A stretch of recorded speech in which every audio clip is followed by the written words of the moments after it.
My next guest was used also in worshiping the devil, participated in human sacrifice rituals and cannibalism. She says her family has been involved in rituals for generations. She is currently in extensive therapy, suffers from multiple personality disorder, meaning she's blocked out many of the terrifying and painful memories of her childhood. Meet Rachel, who is also in disguise to protect her identity. You come from generations of ritualistic abuse? Yes, my family has an extensive family tree, and they keep track of who's been involved and who hasn't been involved. And it's gone back to, like, 1700. And so you were... Right. I was born into a family that believes in this. And does everyone else think it's a nice Jewish family? From the outside, you appear to be a nice Jewish girl? Definitely. And you all are worshiping the devil inside the home? Right. There's other Jewish families across the country. It's not just my own family. Really? And so who knows about it? Lots of people now.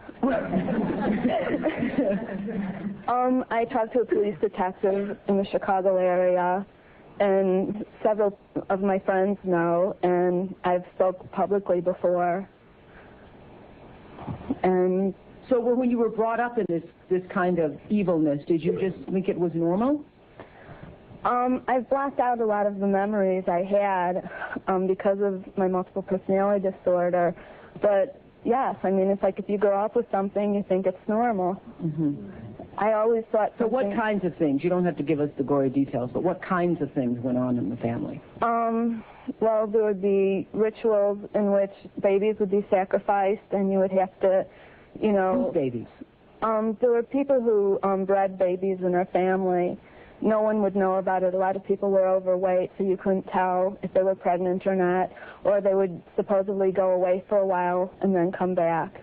The other thing I want to point out, not all Jewish people sacrifice babies. I mean, no. It's not a very difficult thing. I just want to point that out. This is the first time I heard of any Jewish people sacrificing babies. But anyway, so you witnessed the sacrifice? Right. When I was very young, I was forced to participate in that, in which I had to sacrifice an infant.